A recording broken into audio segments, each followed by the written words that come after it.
Welcome back, folks, to the WP-Tonic This Week in WordPress and Tech. I've got a joyous panel with me, full of joy and sunshine and light. I'm going to let them introduce themselves.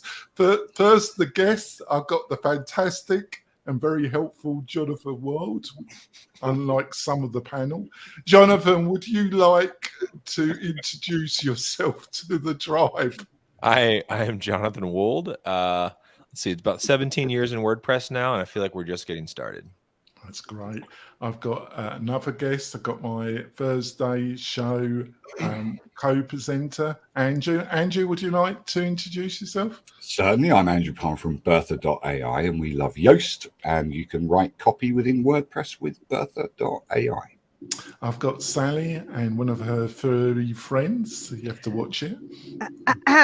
I'm Sally Getch, the WP fangirl, organizer of the East Bay WordPress meetup, Our Lady Full of Snark. Oh, right. And cat lover. I've got my friend John Locke. John, would you like to introduce yourself? John from Lockdown SEO. And I've got my friend Spencer. Spencer, would you like to introduce yourself? Spence from WPLaunchify.com. And before we go into the great stories that we got this week for you, Tribe, we've got a few messages from our major sponsors. We'll be back in a few moments, folks. We're coming back. I'd like to point out we've got some great offers from some of our sponsors. You can get these and also recommendations of plugins and services. You can get all this by going to WP-Tonic/recommendations, and all the goodies are there. So let's go straight into it, panel. Number one story from the Tavern. WordPress contributors consider renaming full site editing. So Jonathan, what did you think of this story? I like that we're willing to ask this type of question. Like I appreciate that Josepha opened this up.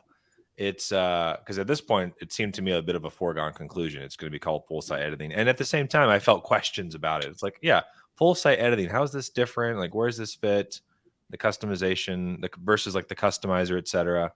So I'm intrigued to see where it goes. I don't have a strong opinion or perspective on it. I'm just glad that we're asking bigger questions like this because it's risky. It's a risky question because there's going to be a lot of opinions and you won't make everyone happy. Never. Yeah. Never. Actually, I also think I've heard a couple of people say this, and I agree. I wouldn't be surprised if WordPress.com renamed themselves, because it is very confusing, isn't it, to have WordPress.com and then WordPress.org, isn't it? And trying to explain to somebody who's not part of the WordPress community why you got two naming conventions, is it? I'd love it if they did. That's but I don't see that on the radar. I suspect that since they're making money, they would prefer the .org people to change the name versus changing the name of .com. Well, that's never going to happen, but I think it's going to be a lot easier to change. And then they can have a new pricing structure then with the renaming, couldn't they? So, Andrew, what did you think of this story? I think it's a bit shutting the stable door after the horse has bolted. You know, when you get used to something, you get used to something. It's called FSE. You know, it doesn't matter what it means and whatever. But I mean, for the DIYer or for the person that's going into WordPress.com, it kind of really doesn't matter. I mean, they're expecting to have access to full sites anyway, and they want, you know, there's a bit of confusion there. The Elementor users, cloud users, they don't care about FSE because it's Elementor. The page builder users don't care about it. But it's sensible to ask the question. There's no doubt about it. But should it be just called a theme? Should it just be called WordPress? Who knows? Why do you need to give it a title? WordPress is already WordPress, and one would expect when you have a builder built into WordPress that it would build everything, including headers, footers, sidebars, and pages, right? So Yeah. Don't even really think they should call it anything. Maybe they shouldn't just call it anything. Just take it away. Yes. So what do you reckon, Spencer? Nothingness? Should there be silence? Nothing? hit your mute button for me. This reminds me of like when people are sitting around arguing about things that make no difference, like rearranging deck chairs on the Titanic.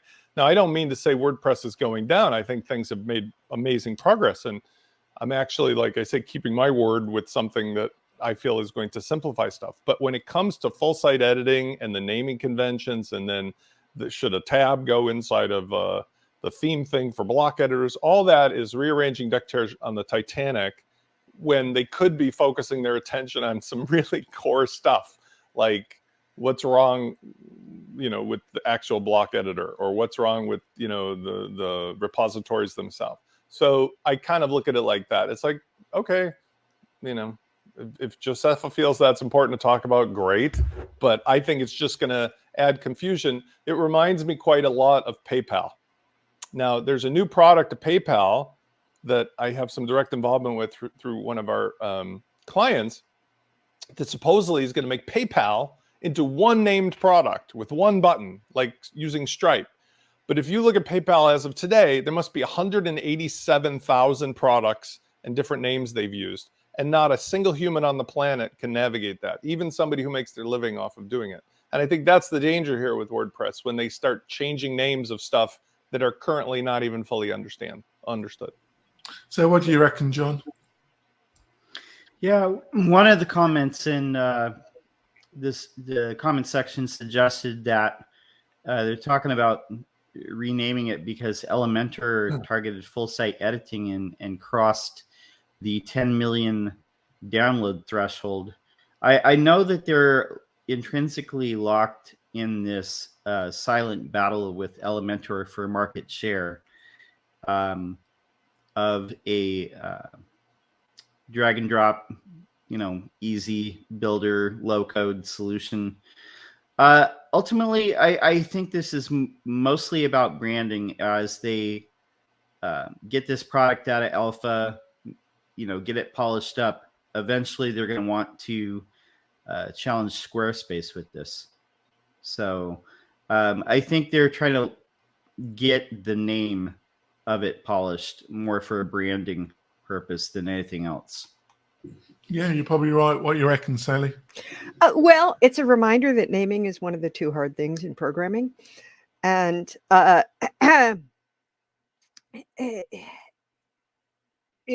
thing is that FSE is a handy nickname for people who are working on it, but eventually it's just going to be WordPress. I mean, that is the vision, right? That all of WordPress is going to use full site editing, just as all of WordPress is going to use the block editor. And so, eventually we're going to stop saying block editor and just start saying editor, because that's what it's going to be.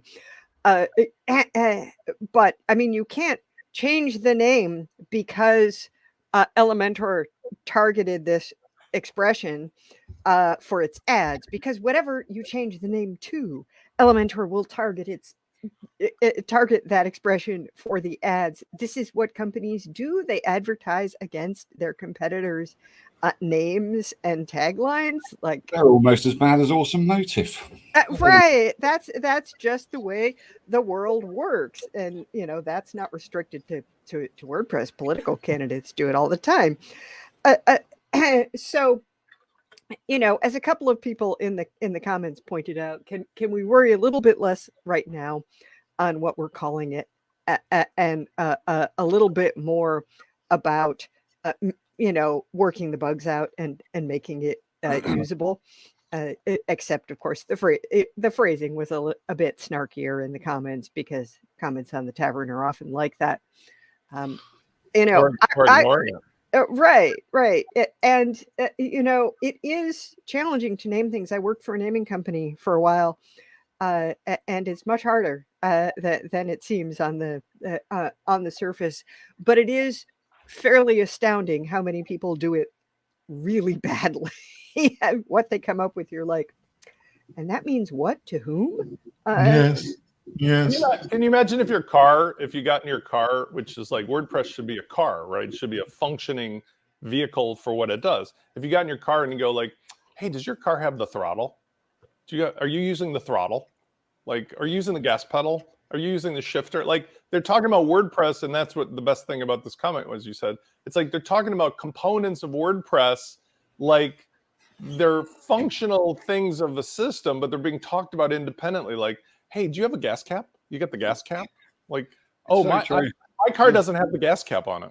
Do you use the Yes. gas- Well, have you ever been to an auto museum? You know, you look at those very first automobiles, and there was no standardization. You know, each manufacturer was just figuring it out. Do we have a crank here? Do we have things that you shift there? Do you have them under your feet? Do you have them? And you know, of course, that meant that driving was a very challenging thing. And so, yeah, eventually we want, you know, standardization and standard naming for things. But, you know, I think if we just focus on like, and this is the content editor and this is the template editor, that might be sufficient to make sense to people. Rightio. I think we're going on to story 2. I think this is a really interesting story. Mr. Musk, I've been taking the mickey out of him for his Twitter esplanages, whatever term you want to use. But this is quite a serious story, I feel. Tesla driver using Autopilot kills motorcyclist, prompting another big title NHTSA investigation. This is the Verge story. I'm finding it quite alarming. Let's start with a Mr. Musk admirer. Let's start with my beloved John Locke. John, what did you think of this story? Because I think it's quite distressing and important, actually. Well, I think Tesla is going to be, as far as like market share, they're going to be in a lot of trouble once all the major U.S. automakers catch up with autonomous vehicles, and you know, other manufacturers like Google and Apple are working on their own autonomous cars. But I think it is rather alarming that they have so many bugs in these vehicles, which like can kill people on the road. The whole thing with the doors locking, like when there's a fire inside and people being incinerated inside of a Tesla, it's just not a brand that I would ever buy. I don't have a lot of faith in this company, just the way that it's ran, the scandals that happen behind the scenes, the way that they treat their workers in the factory, and the way that the cars are manufactured. Just a brand I can't endorse. So, Jonathan, what's your thoughts on this? You know, obviously we don't have all the facts, but there does seem to be a pattern here. When's the last time you read a news story about a regular car hitting a vehicle when the driver not seeing it? There you go. I'm guessing it happens quite a bit, right? Yeah. So what I'm curious about, because I share like, oh, that's kind of concerning to me. The thing that stands out though is that I'm lacking perspective, because in context of all the accidents that happen, like, yeah, it's fair for this to get the story. It's fair for this to be covered. My initial reaction, or where I question myself, is like, okay, but in context, like how many people have not been hit because the autonomous vehicle was paying attention more so than the human was, right? So it's like that's where I, like John referenced, I'm actually really interested to see a lot more manufacturers get into the space. I'm happy with that happening. So yeah, I'm curious about perspective. What's your thoughts about the way that the media framing?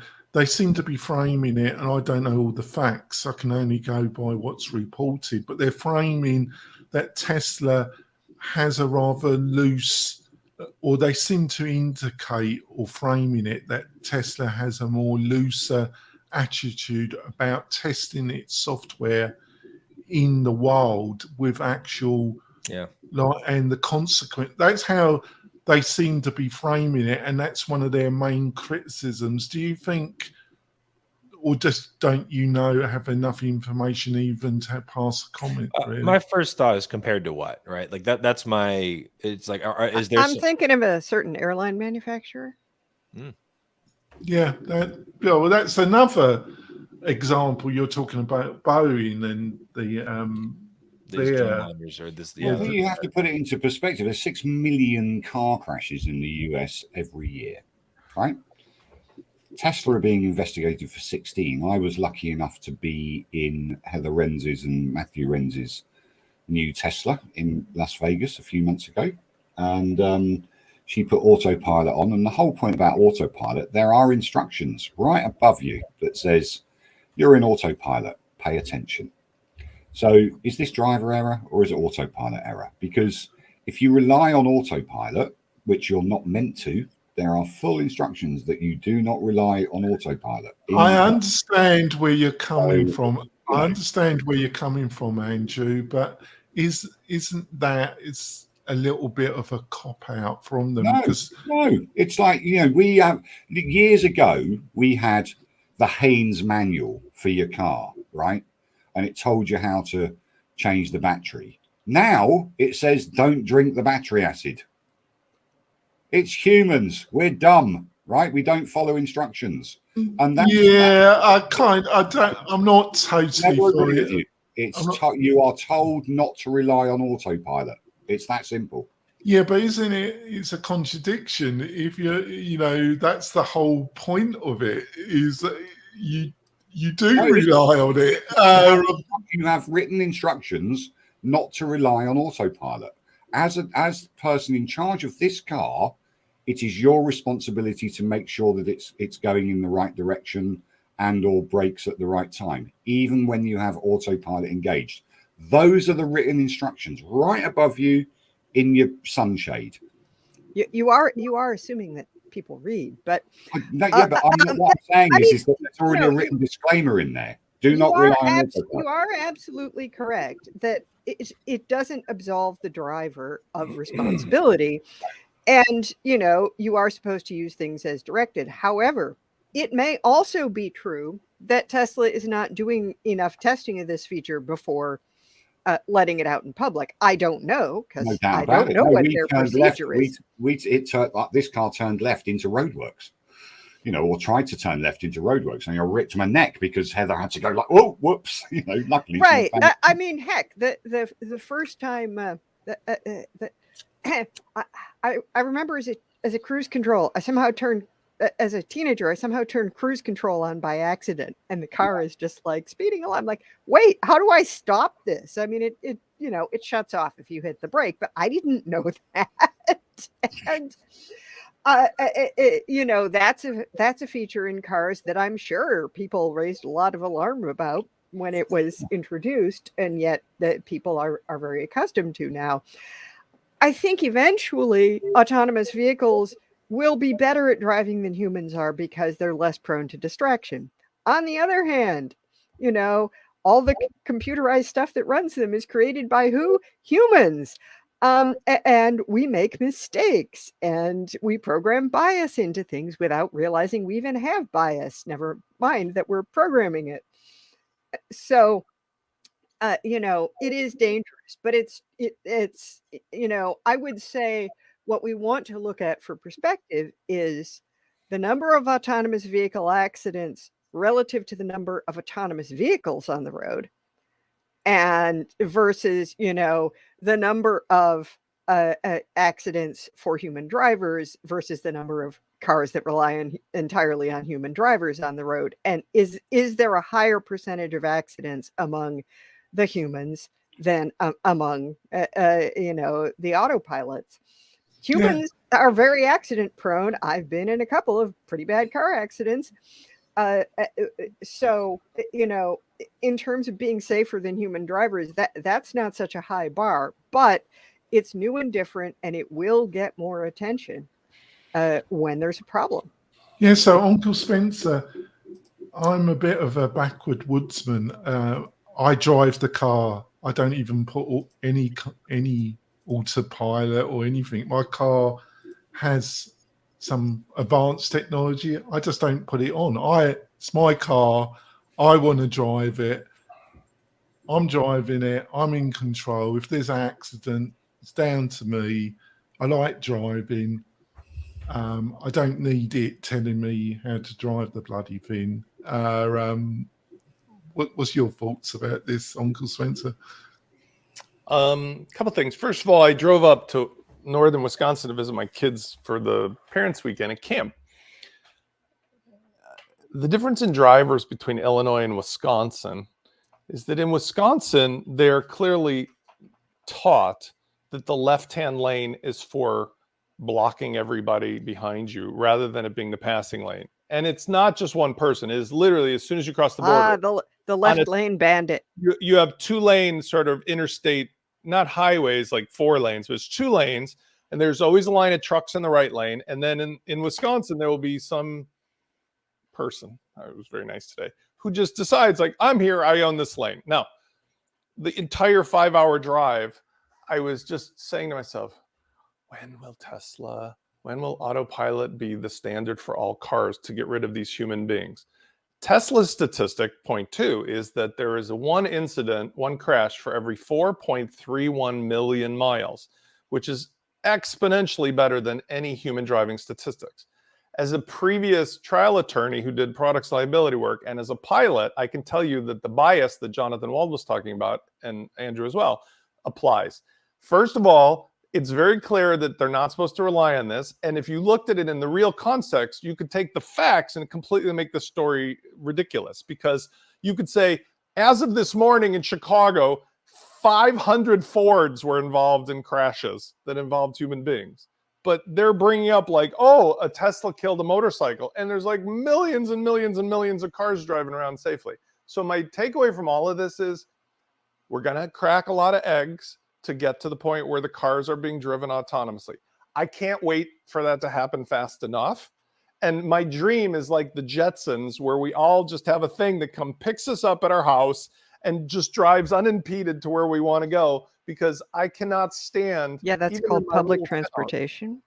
I mean, even in my little town of Highland Park, Illinois, I cannot stand how insane the driving is, from everybody just like rushing from little stop sign to stop sign, and they're all old human beings, by the way. And this conversation is not to say that we're not sympathetic with the person that was killed by the Tesla. No, but it's like a million things could be responsible. And you see these Twitter or TikTok videos, I see them like the dudes with the motorcycles or the road rage or whatever. People act so irrationally compared to a computer. There's no evidence that the Tesla computer got road rage and decided to take out the motorcycle. But there's 100 videos on TikTok this morning of people doing that, you know. Yeah, all right. You kind of persuaded me, but there we go. On to somebody the donkey. The weather. Shag the donkey. On to the next story. So, solving WordPress dashboard spam and contributing to WordPress. It's from one of our friends of the show, and from Master WP. Wasn't the greatest article. It went on a bit of a wander, a bit in my opinion. But the concept, there is nothing more annoying than the way that the dashboard has ended up, in my opinion. It is, to say it has ended up being a dog's breakfast is an understatement. So, Sally, what did you think of this article and the state of the dashboard?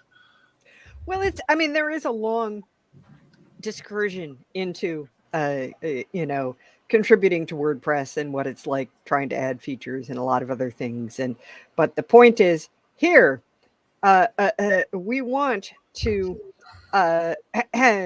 control this really irritating dashboard spam. And instead of just whining about it, I did something. You too can do something about things that piss you off. And if you want to, you may want, you can come in and help work on the notification thing, because I'm sure that Brian Cords is not the only person who hates dashboard spam. I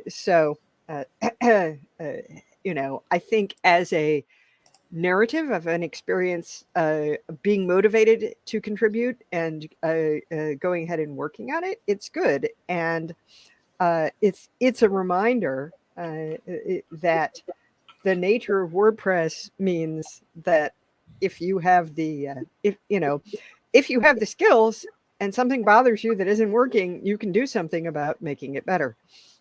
So, Jonathan, there seem to be three elements to this article: the title, then dealing with something that's really important in WordPress that isn't very sexy, though, in some ways, and then the other bit, which was the pain of being part of a project in WordPress, that seems to just go on and on and on and on a wonder that doesn't seem to be going anywhere. Have I summarized the three main points of this article? There are two things that stand out to me. So this is an important topic. I'm happy to see it getting coverage. What stands out is this problem of aligned incentives. Like, who is incentivized to solve this? There's a fair amount of plugins out there that don't want to see this solved, right? And Sure. so when Apparently not. And so there's this curious thing where it's like, when I take a big picture lens, like, if you think about WordPress as an operating system, this is an important piece, like a good notification system, like how this works, giving users more control, more expectations, like that, going into a dashboard and seeing all this stuff, like that's not good. And we can still respect the people's, if someone wants that, by all means, they can have that. Most people, though, don't want that anymore. And so I'm intrigued by this question of like, well, who does solve this? That's part of why I think it's taken so long. There's some great effort that's gone into this. I've appreciated the approach and process. What I loved about this piece specifically, though, is shout out to our buddy Vickis. You can click that link to get the demo spun up and see the notification thing exactly where it is live. And I'm like, that's much better to be able to just like be able to see what we're talking about here, because that's what a lot of people miss. I booted it up while we were waiting. Like, okay, there's progress here. It's got a ways to go, but there's progress. You can kind of see what they're doing. So I liked it. It was a nice piece. This has been discussed so many times. There are, and I'm going to name and shame, Awesome Motive, bought all-in-one SEO. I stopped using it because you get a notification on literally every page you open, right? And Awesome Motive are this. It's not just about spamming the dashboard; it's about spamming the WP.org. I mean, they've just literally. Andrew, would it be fair to say you question whether their motive is all that awesome? Well, it's a bit ulterior motive, isn't it? But it's the point I'm trying to make is they're not the only ones, but they're the biggest name. They're a multi-million-dollar company who currently have a thing called headers and footers. They've renamed it to Headers and Footers WP Code Snippets. When you install it on the dashboard, menu dashboard, it's called Code Snippets. Now, Code Snippets has existed for decades, right? 700,000 users. The phrase Code Snippets on the WP Code Headers and Footers page, 53 references to Code Snippets, right? That's called spam. I don't care what anybody says. That is spamming.org. Not only are they guilty of spamming the dashboard, they're guilty of spamming.org. They've basically renamed that plugin, which had 1 million downloads, to a new name. So they're getting kudos for the 1 million downloads. It's a different plugin, totally different plugin. And they are now on every single page of their plugins. They've got 18 commercial plugins on .org. They're advertising all their commercial plugins as well. So one of the things is that Matt Mullenweg literally has to make a call to people like Syed Balki, the owner of Awesome Motive, has to make a call to the big plugin guys out there that are making fortunes out of plugins and abusing the WP.org system, and say, just stop it, right? Because this is meant to be a contributor-only repository, right? We're all contributors. We're asking for plugin developers to give away stuff for free. You are abusing the system. Just stop it. And if you don't stop it, I will stop you. And that's it. If we want if we're saying Matt Mullenweg's the boss, which we are, the dictator with velvet gloves or whatever it's called. The benevolent, I think the term he used, the benevolent. Benevolent dictator for life. Let him take control, or Josefa. You know, she's a director of WordPress. So somebody in charge of WordPress needs to get hold of these spammers and these commercial abusers of the WordPress.org system. Well, I've come to the conclusion with Syed. That he think I'm going to hell, so I might as well just get there quick. I might as well just throw do everything possible and just go there as quick as possible. The point I'm trying to make is that if you because of your, you know, with to quote whoever said it, with great power comes great responsibility. If you are using the WordPress system to make money, just like Matt said about GoDaddy, an existential threat, whatever, anybody that is abusing the WordPress.org system, and that includes the dashboard and .org itself, needs to wake up to the fact that they are abusing thousands of people, the contributors, the people that make them money, the developers that they want to buy their products. Be nice, be kind, stop being an arse. It's simple. So, Uncle Spencer, I've got to be truthful. I try and avoid utilising automotive products, plugins, partially for what Andrew's just stated. But they do seem, is it me or they seem to have decided that we're just going to go for it. And if we peeve off as many people in the WordPress community, doesn't matter because they're just a tiny little group. The bigger, you know, it's just the bank, how much we bank that really matters. So it just seems and they are commercial enterprise. So they're there to make being commercial. There's nothing wrong with being commercial, but don't abuse the people that are your customers, because plugin developers, I'm a plugin developer and a product maker. Is your name Spencer, Andrew? Sorry, I just need to put this in. I'm a plugin developer and a product maker, and I use I use their products. I use Affiliate WP and I use EDD. You know, I've got no choice because they bought them, right? And for me there's legacy debt there. If I want to change from something to EDD, it's going to cost me loads of time and loads of money. So I'm asking them as a corporate entity, stop being an arse. It's that simple. Yes. It's amazing, Spencer, how you could do that English accent. Now, Spencer, you can carry on. Go on. She was only 14 years old. All right. I have so much to unpack here, and I'm going to try to be brief, but I'm completely in Andrew's camp on this, but I want to unpack it farther. First of all, the quote that defines this article, which is the truth, is it saying we're this problem of like everything coming down to one person's decision, which is completely demotivating. It said, it's like little kids trying to show their art project to a distant father who left his family to live with a hip social media company. We start with the problem that we've talked about every week. Sorry, I'm going officially on record now. Matt Mullenweg has to step down from .org. He does. He needs to run .com and Automatic and their business stuff and do whatever he wants with whomever he wants. He needs to leave being in charge of .org. Why?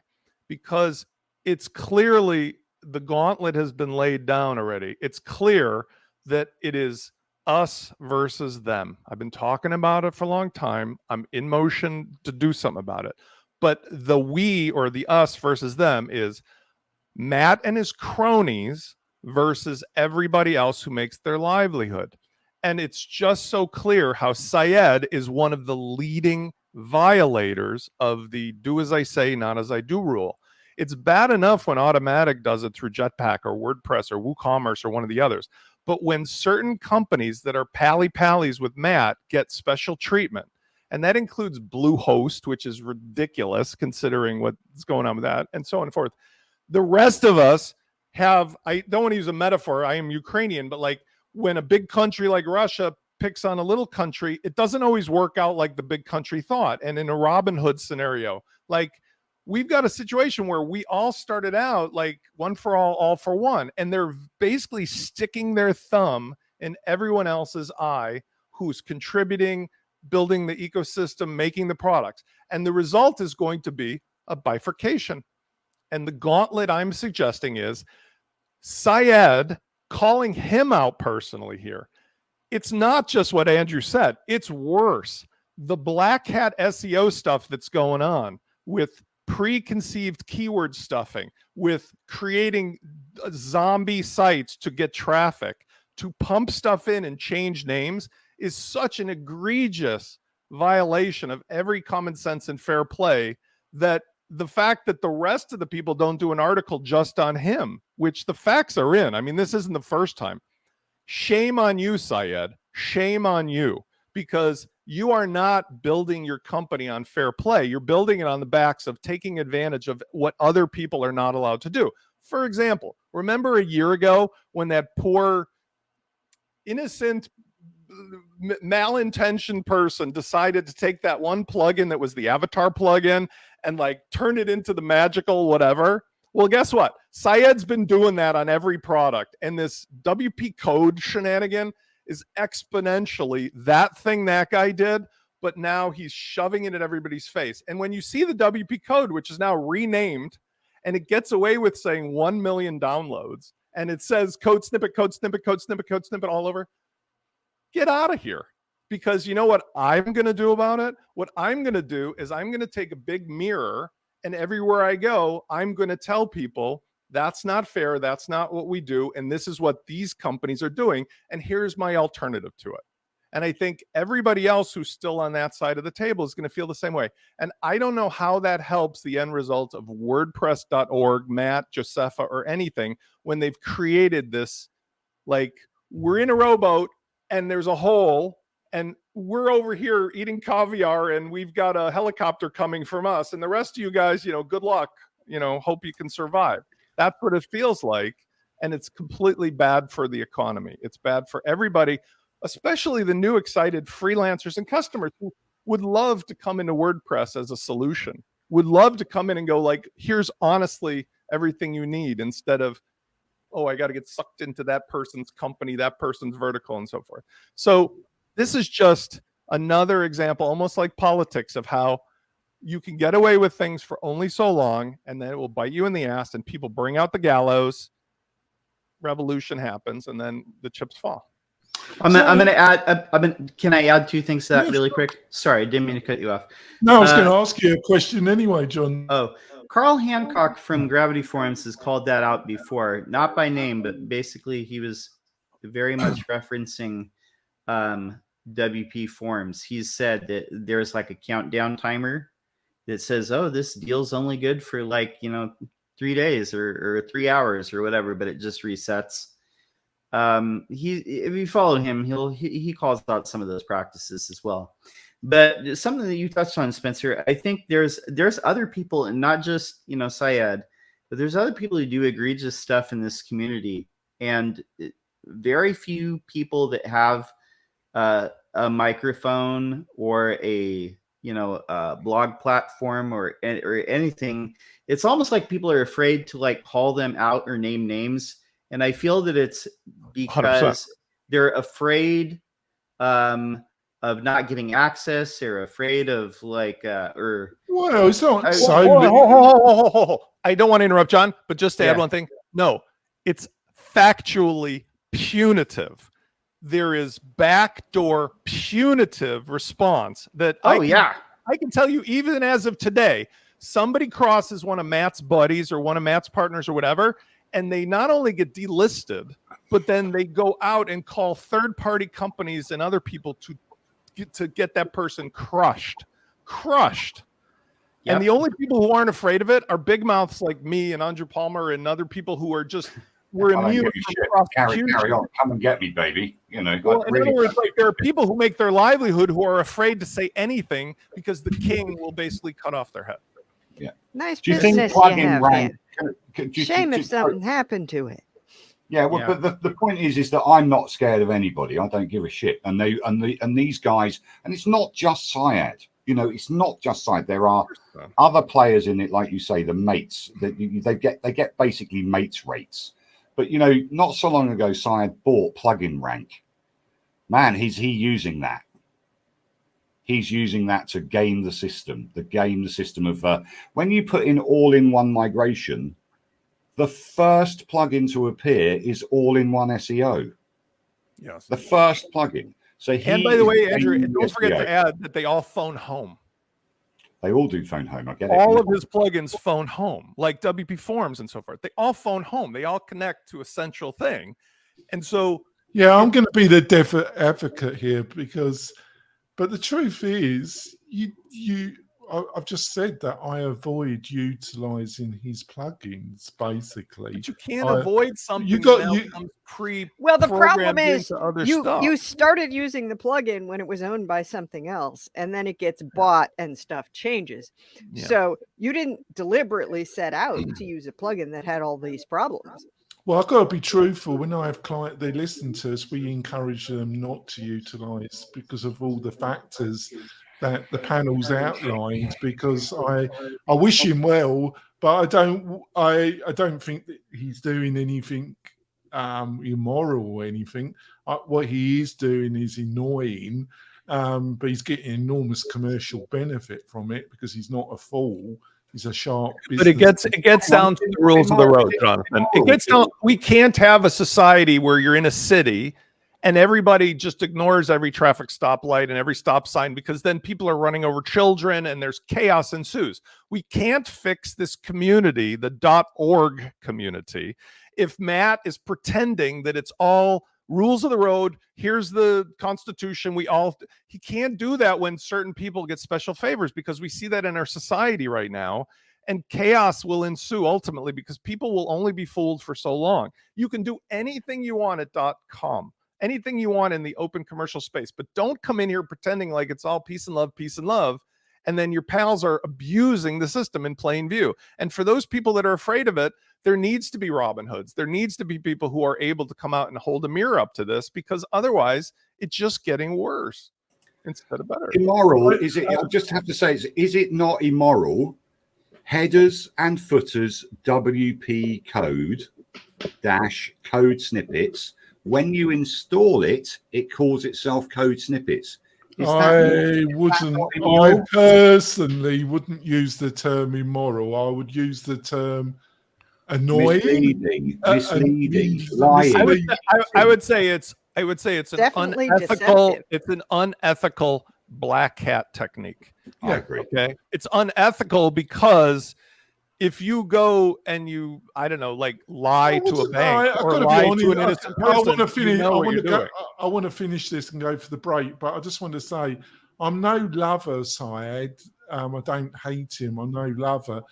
I don't think he's involved in black hat. It's grey hat.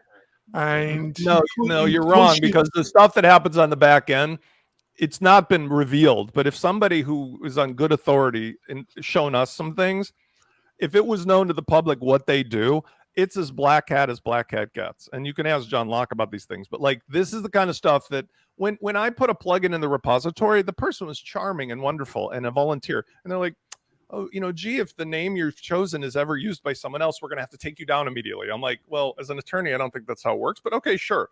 But the premise is that like they're supposed to be preserving and protecting the ethical nature of the repository, especially for conflicts of black hat nature things. His company is running off of black hat right now. Like these things, like the WP code. But you use the term black hat like it's a criminal offense. It's down to in a business sense, it's an unethical abuse of a system that is supposed to be with rules of the road.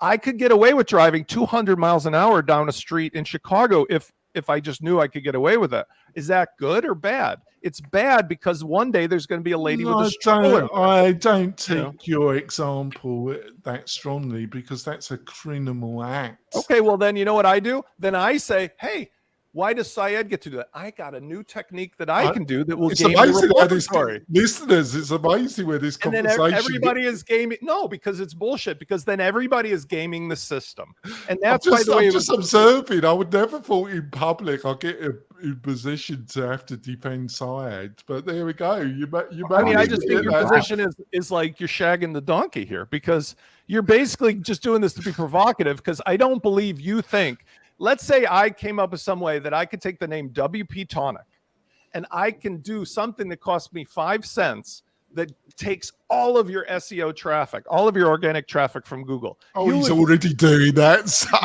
You would be up in arms. And that's essentially what's happening with code snippets and otherwise. If you do something like they're doing, you're basically cheating somebody else in the community of clearly the recognition of that name. And that's just wrong. It's not good. It's not good citizenship. Especially when you emailed that plugin developer with an opportunity to have a chat about acquiring them, and then when you release WP code, you release it as a free plugin with all the pro things of the plugin that you've renamed. Right. I just came up with a plugin called WooCommerce Launch Flows. It's awesome. I'm sure that nobody from Automatic will mind me using WooCommerce in the name. Well, actually, I've just been told. Yes, well, if you're Automatic, you can afford to file the trademark. Yeah, I've just been told by I think it's time to go for a break, folks. We will be back in a few moments. See you soon. We're coming back. I don't know what's in this panel. It's just eating the dog's lunch and shagging the donkey. It was a rough start, and it's got rougher.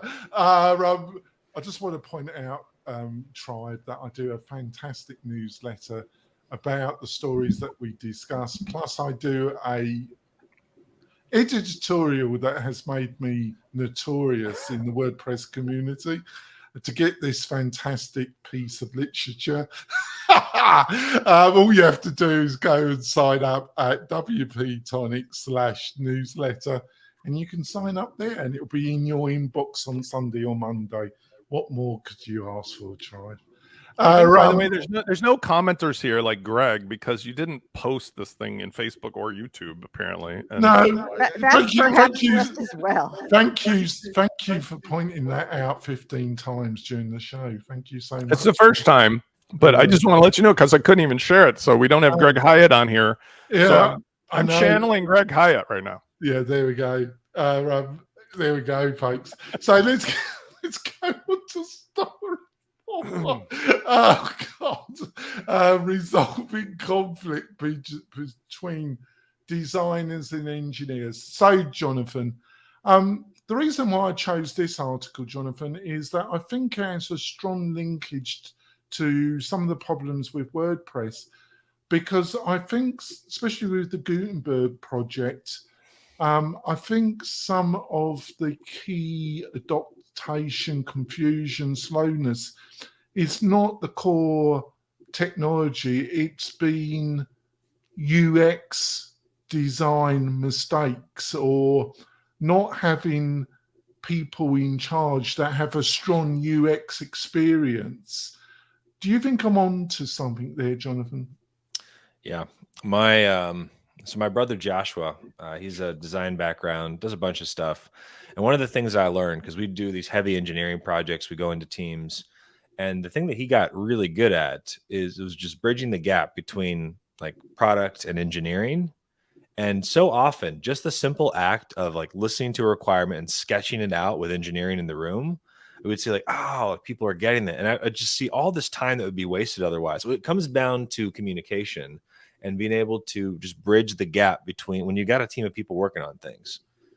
So I don't know, like I didn't think much about this before, but when I started to see like what he'd do, and now I've been watching as others do the same, just being able to say, okay, you're describing something. Let's communicate this in a way that we can all understand, like a quick sketch. All right, do you mean this? And they're like, no, I don't mean that. Okay, good. Good thing we didn't go and build out that UX because that's not what you meant. Do you mean this? Yeah, that's the one. Okay, now we build that. And I've just seen how much efficiency having common language and having tools and experience around how to do that brings about. And I think there's a lot of opportunity for more of that in the way that we do things in WordPress. Oh, I love the topic. Yeah, but to get back to the we're almost into the 4th year of Gutenberg. It does seem to be getting to a stage of more. It's difficult for me to find the right word to be at a stage where you could really consider it compared to some of the leading page builders.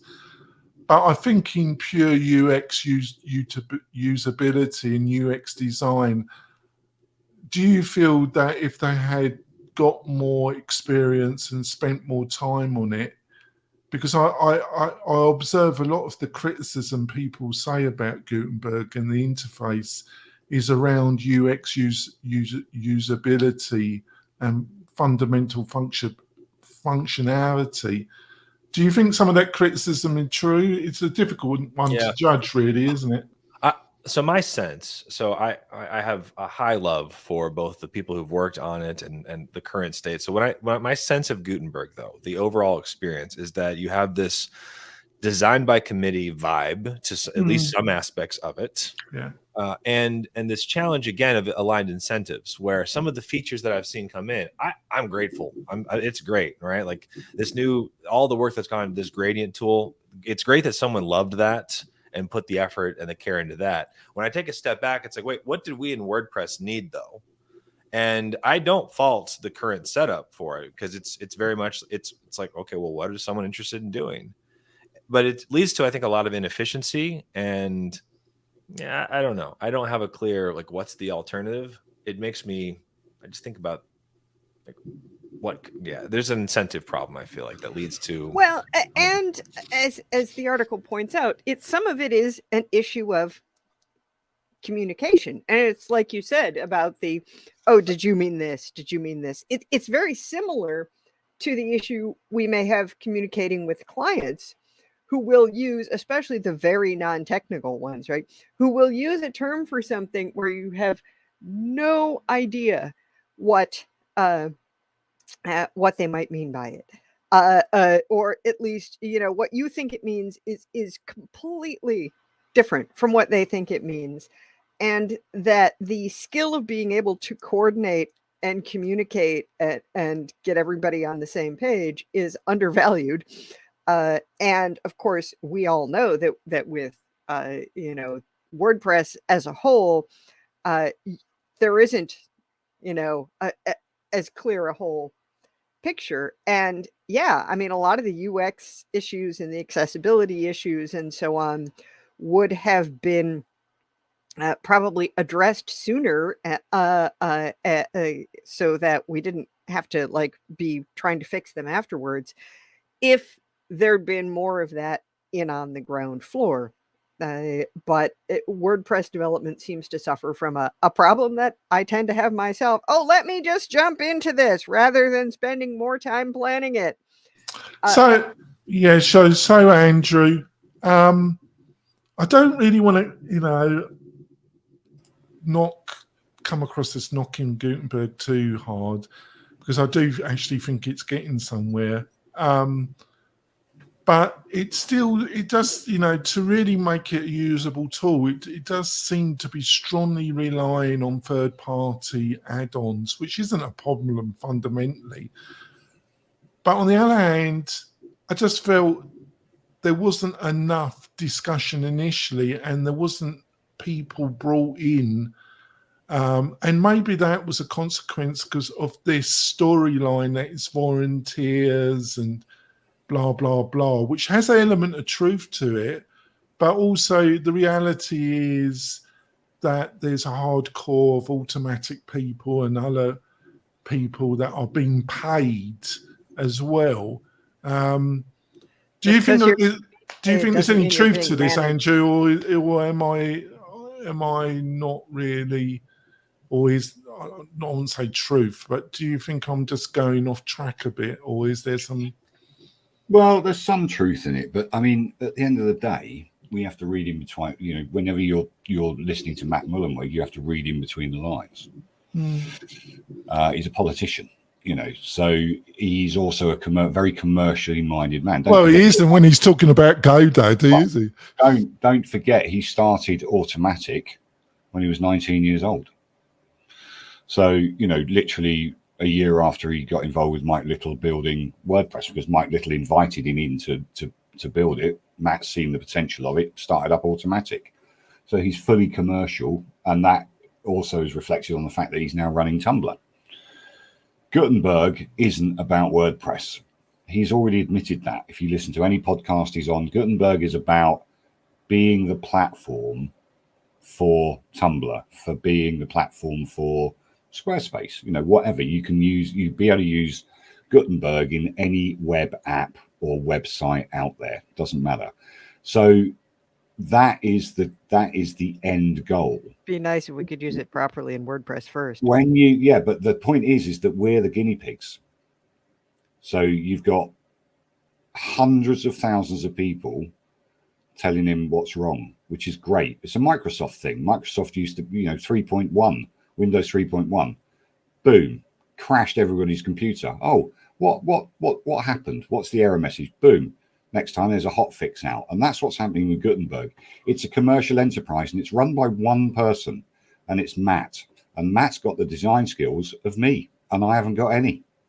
So, and also he knows what he likes and what he looks at and stuff, but he's a coder, he's a programmer. You've got one guy that's in charge of Gutenberg. He's a coder. He's not a UX expert. What they should have done is, like what we have to do, is get a UX person involved, get a designer involved, a designer that's not UX, then get the UX, get the programmers, get the coders, get the project management team together. That didn't seem to happen with Gutenberg, and it all seemed to happen from a very unfleshed out idea that Matt had at St. Louis or Boston or wherever it was, when he said everybody's got to learn JavaScript, because he knew where he was going with it. He knew exactly where he was going with it. Gutenberg's going to be a React app. It's going to be everything. It will run mobile phones. It will run a load of stuff. That's the end goal. We're the guinea pigs. So stop complaining, because it ain't going to be fixed. So what's your comment on this, John? Yeah, I've, early in my career, I worked with a lot of design agencies, and I was like a developer that was trying to, communicate what could and couldn't be done, like what's complicated, what's not. The Gutenberg, the WordPress project, these are like more complex things than that. So it's going to take, some time and some communication to develop these ideas in a way that millions, tens of millions, hundreds of millions of people can use all at once without breaking stuff. I think they're doing a good job. As far as that, while maintaining backwards compatibility. But in any type of software development whatsoever, that's the real thing, because designers, people who are like primarily designers, they think one way, and developers, people who primarily develop, they think an entirely different way. And that communication is sometimes difficult to link together. Never the twain shall meet. Yep, exactly.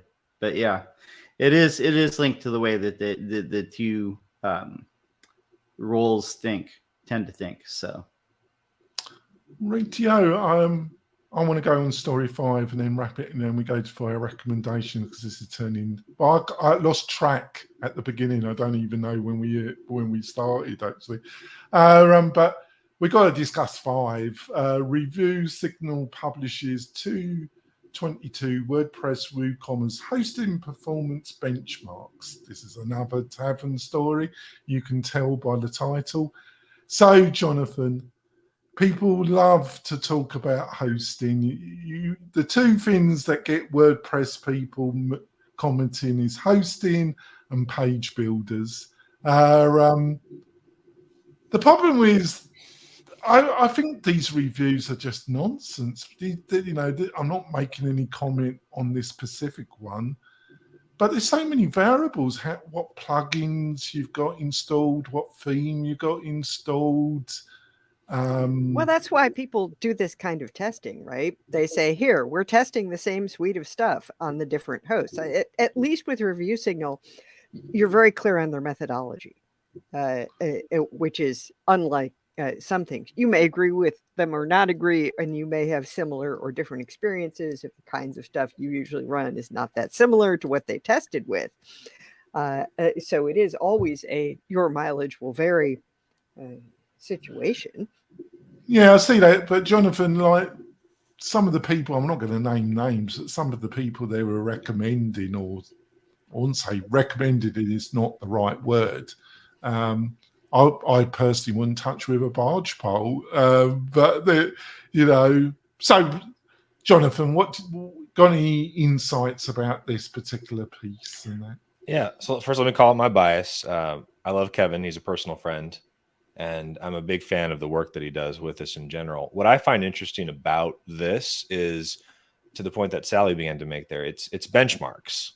So it's not just like who's the fastest. And one of the things that like the article calls out that I appreciated is it's focused on the defaults. And if a company wants to do well, and many of them do, their default configuration is like that's what's used.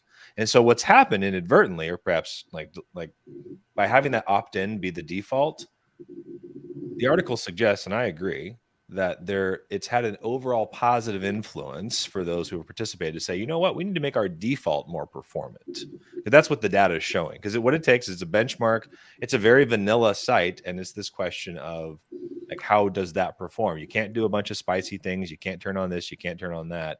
So I think it's provided a lot of value. I'd love to see Review Signal grow a lot more and a lot more folks participating, because it's curious about those who choose not to, because he doesn't force anyone to participate. And overall, it's like things like this, I feel like offer some check and balance, and it's been great to see. I've been happy to see coverage happen. I know a lot of work goes behind the scenes into, put it this way, it's not a moneymaker for Kevin. He just is really passionate about this stuff, and I've greatly appreciated someone doing that in the space. Oh yeah, I see exactly where you're coming from, Jonathan. It is a serious piece. I didn't want to come across that in any shape or form. I was criticising because in that context, because it's extremely popular with people, these type of reviews, and he's a very honest individual, and of those reviews, he's one of the ones that I would even spend a few minutes looking at, because most of them are affiliate driven, and he isn't. So Andrew, any thoughts about that? Why I like Review Signal? It calls out hosts, and the hosts that don't take part in Review Signal are too damn scared to have their name sullied through the mud. He does a great job. I do read it every time it's out. I think it's great. It's quite detailed. I don't like the comments on WP Tavern or whatever, because some guys using Grid Pane, which is great. I use Grid Pane, but he's reselling their services, so there's a few negative comments on there.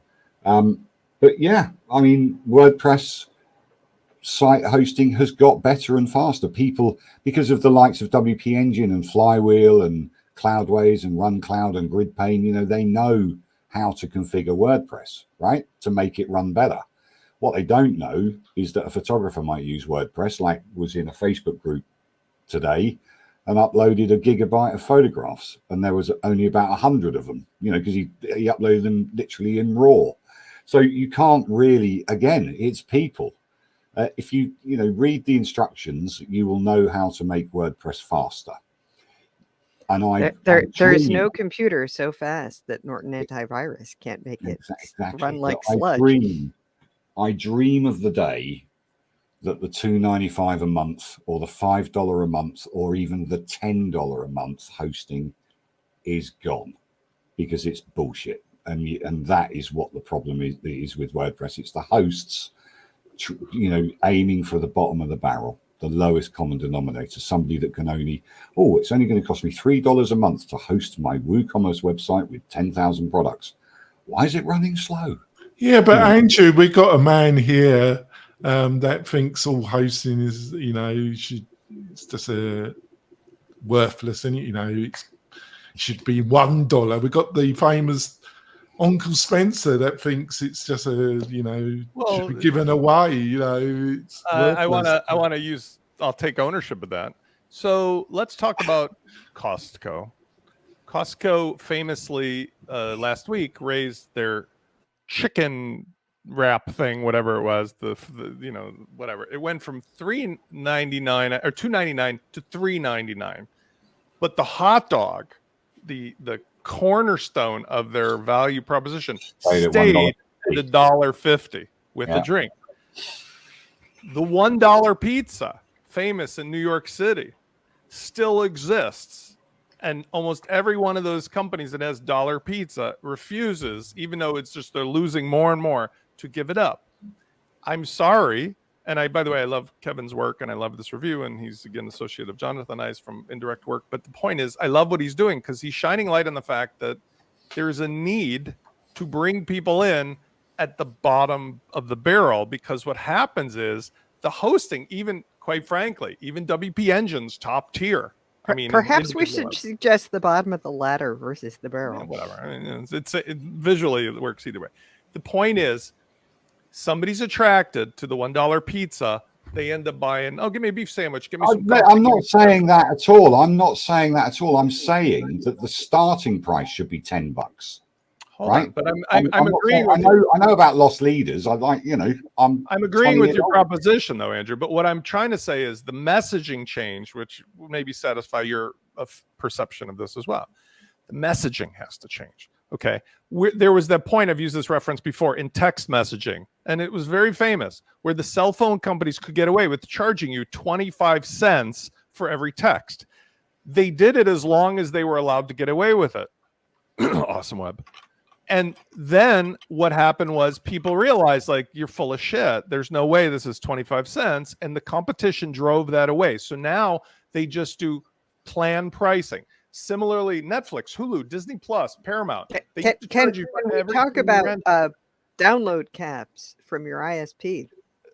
Well, I talk about Comcast all the day. By the way, referencing that, I took up this is a great comparative. I have Comcast. I paid for the Pro system at $500 a month. It failed all over. I moved to the consumer for $99 a month. It worked almost all the time because it in the consumer gave you 1 out of 6 channels, but allowed you to use the one that was open. The Pro didn't.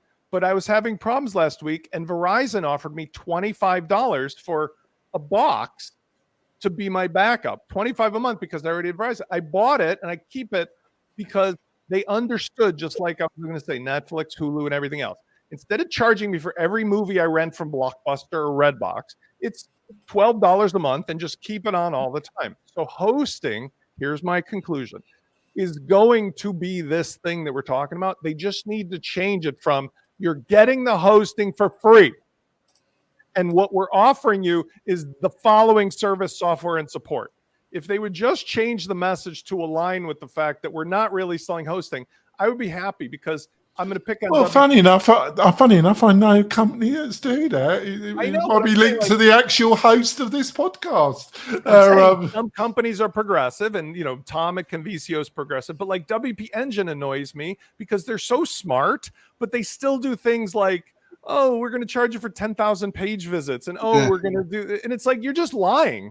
You're just not being honest about what's going on. I disagree with you there.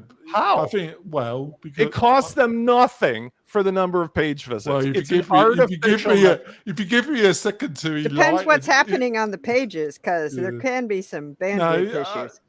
Well, if you give me a second to enlighten you, Uncle Spencer, I think they choose that messaging. Even though they know there's fundamental problems with that messaging, but they do it for historical reasons and for they feel it's a way of explaining their offering is their business model in a way that's understandable to their user base. So there's a kind of signaling out and a signaling back, So if they tried a more honest because in some ways they're there to make money and maximize their profit. I can argue that based on an actual example, which is common. I have clients that do like they have automobiles as their main business. They sell automobiles. WP Engine is their host, and WP Engine will send them out these notices that say, oh, the amount of your storage has increased by like 1 gigabyte or something, and therefore we have to take you up to the next tier plan, which is like another $300. And it's a lie, because they're using things like the REST API for storage, which is to say it's one gigantic storage container for everybody, and people's data gets pulled out just because of a unique attribute. And so it's an artificial metric. No, I totally disagree with you there, because obviously you're wrong technically, because there's not a physical container for each client.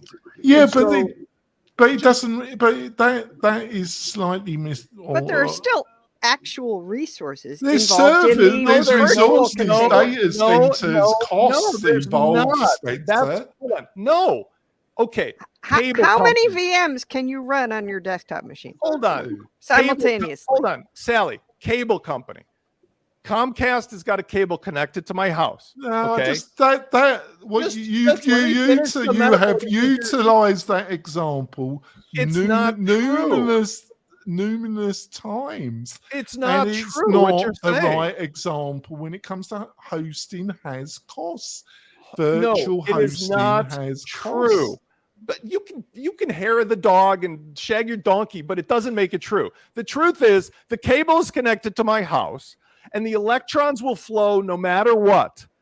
If I took every electron to my house and used it, it doesn't change their cost. Similarly, with almost every major host in a VPS cloud scenario, their storage is not individual hard drives for each customer. There is not a finite resource. Well, obviously, and likewise, you're correct on that. But the costs have gone down, but the cost base is still there. So, Jonathan, the man of reason. Whether it's all shared or not, at some point you have to add more servers, more hard drives, more this, more saying that. Be honest about what you're charging for, which is service or a feature. But don't keep giving these metrics that aren't true.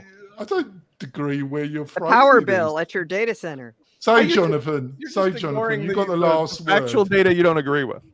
You got the last word in this, Jonathan. You know, is Uncle Spencer totally correct, or is there some truth in what I say? And before you answer, Jonathan, be careful, because your chances of coming back on this show might depend. Jonathan, I have full faith. Jonathan, I have full faith that Do John not Locke, let him John Locke is the most honest person on this panel. Maybe Jonathan Wold is too. But the point is, as a permanent member, John Locke is the most honest. And all I'm going to say is I fully trust that he's going to do the right thing. All right, let's go for John then. John, is Uncle Spencer totally correct? I'm just saying, it'd be a shame if he gave the wrong answer. That's all I'm saying. Yeah, I spaced out for like half of that, but what you're that was very honest. That was very honest. Yes. Yeah, but when it comes to hosting, like a lot of them. Okay, so a lot of the hosts in the WordPress space, they either have their own data centers like SiteGround, or they resell whoever's selling them cheap hosting. Somebody's got their I'm in somebody's mic. I'm not sure. Okay. But for a long time it was Linode, and now there are a lot of them like Kinsta and WP Engine. They're reselling Google Cloud. So the costs are whatever Google Cloud is. Now, whatever secret special sauce that they put on top, as far as their own proprietary stuff that comes with each one, that and their support team or whoever their system admins are in the back end, that's the added cost. If you really want to get a good sense of what hosts are spending money on customer support and technical support and system admins, go to their Glassdoor pages and you'll get a really clear sense of who's cutting costs behind the scenes and who's actually spending money on the infrastructure and human support. But the human support is really what a lot of the cost comes from if they don't own their own data centers and they're just using somebody else's data cloud. So and by the way, thank you, Jonathan, because that actually confirms what I'm saying is No, it doesn't. It totally blew you away. They don't have more costs because there's 10,001 page hits. They don't have more costs because you have 1 gigabyte and 1 kilobyte. They have more costs because you call in and ask for personal support. And what I'm saying is they need to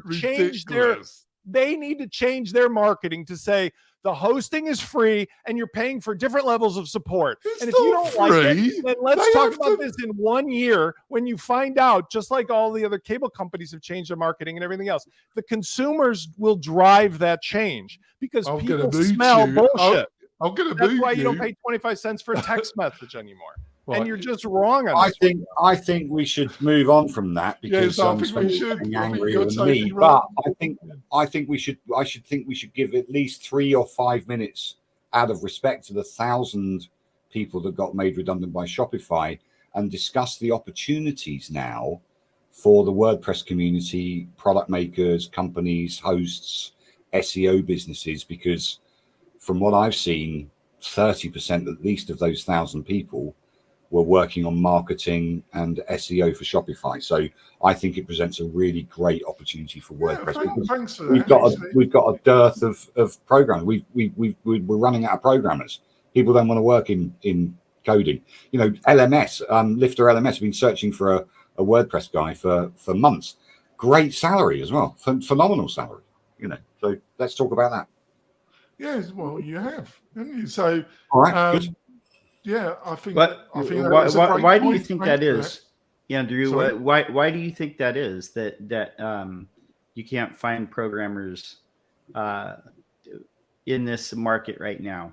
Well, it's the great reset, isn't it? People got made redundant on the basis of the pandemic. In my view, this is not an expert view by anything, but my experience of, running restaurants and having staff issues on that. My experience of being a product maker and not being able to find uber qualified people that won't work for less than 7 figures. It's tough. Programmers have put have realized their own self-worth. You can't get a good, not even a great React programmer in the US for less than 150 grand. Well, I think you've Jonathan, just to finish off, I think Andrew's made a good point. But isn't that, because this was discussed at, I had a few discussions, or a few people brought this up at WordCamp Europe. You did a great presentation there. Great event, wasn't it? I enjoyed Porto. But people said, there's been a cavern. You got the JavaScript React crowd, but traditionally WordPress, and it still is dominated by PHP. And the two twains will never mix, maybe. Kind of, but it's kind of two worlds, isn't it, in some ways? Do you think that's one of the reasons why it's hard to find a WordPress? Because they're really looking for React, aren't they? Yeah. It's interesting. Like, one of the things that stands out to me about this, there's a lot we could say about Shopify and what's going on in the meta of it, which I think is interesting. But just on this comment of the folks, of the people that are now looking, like talented people looking for opportunities that weren't expecting this. One of the big, WordPress is big. There's a lot to this ecosystem. And I see so much value in bringing, one of the things I've loved about the move towards React and JavaScript is that it offers a bridge potential for folks. It requires a lot of work. And I love some of the folks in this space that they're doing that. It's like, hey, how do we bridge the gap? How do we make this accessible? How do we show people that WordPress actually has a lot more to it than you'd give it credit for, right? Like, there's some real complex problems to solve. I think, there's a lot of opportunity here. And when I see things like this, we can feel for the people who are being affected by the layoffs. And come on over. There's a lot of stuff in WordPress. And with that coming over into WordPress, my encouragement to folks is just to have this open mind and this curiosity.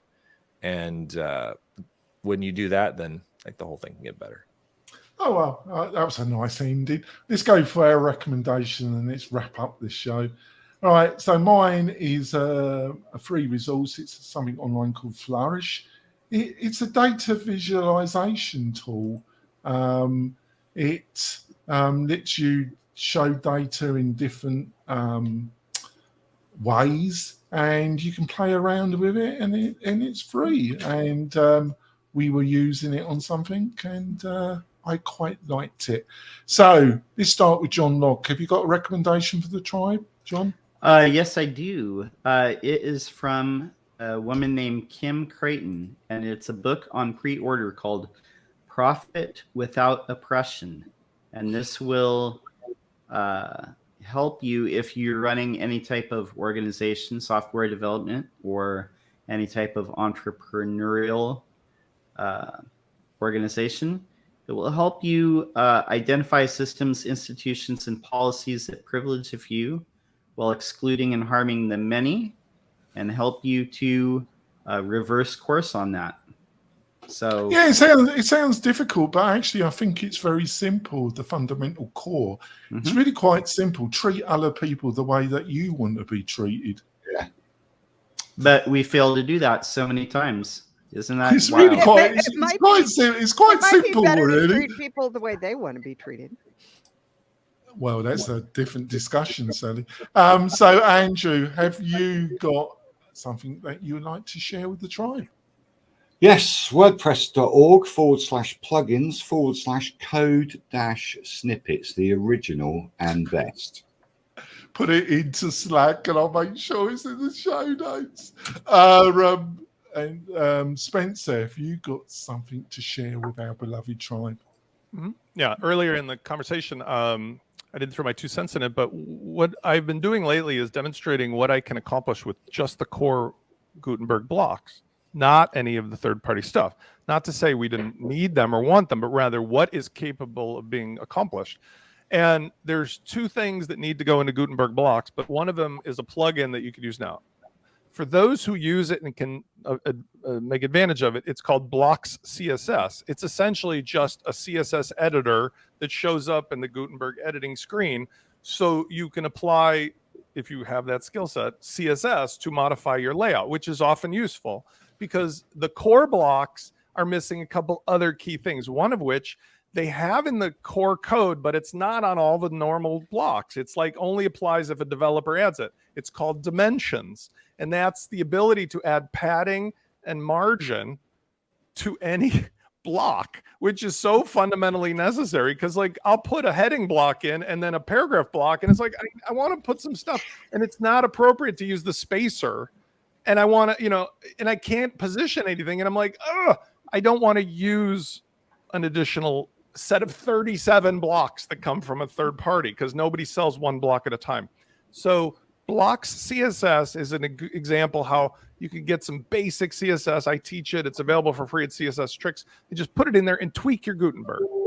And it's a very handy example. Tweak your Gutenberg. So, Jonathan, have you got something to share with the tribe? Yeah. So one of my favorite plugins, it's been around for about 10 years. It has the same name now as it did then. It's called Code Snippets. And it's great. It's a good tool for managing your code. And you can get it at codesnippets.pro, the original, the best. That's my recommendation this week. Can you put that in chat, and I'll make sure I've oh god, We could have all just done that. That's nicely done, Jonathan Wold. Great minds think alike. That's why I always like Jonathan on the show. By the way, worthy of mention, prior to this whole WP code shenanigan, Code Snippets was delisted for no really good reason for a couple weeks. Well, I think we know why it was delisted, don't we? Now, it's pretty clear. But I'm just saying, there's look closely at what's right. Who needs a good reason? And you can see what's happening. So, well, I'll give it. I'd love to have on the show, Jonathan. I'd love to have James Farmer on the show. Yeah, I've got something. I've got a little story to tell you after this. I might do it on air, but me, James Farmer, and Andrew on the show. Sally, John, whatever. But let's turn this into let's get down to business because I really feel like we're at a turning point in WordPress, and it's a good thing. It's a glass half full thing, but it's like the Emperor's New Clothes story where the kid speaks up. Like the whole first part of the book is all. Well, I think you've been speaking up for the whole of this bloody episode, Sally. Have you got a rep? I do have a recommendation. This episode, every and episode. it's not the original code snippets, though I would recommend it. But this is something for all of you like me who not only have a certain tendency to chase the shiny, but who follow every possible distraction and interruption wherever it happens to lead. It's called The Anti-Planner, and it's by Danny Donovan, who makes comics for people with ADHD. So you go to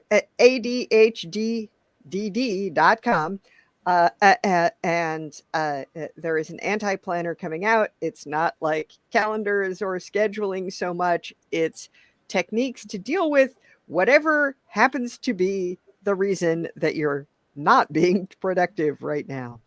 Better read that, especially after this show. I was going to visit that, but I got distracted.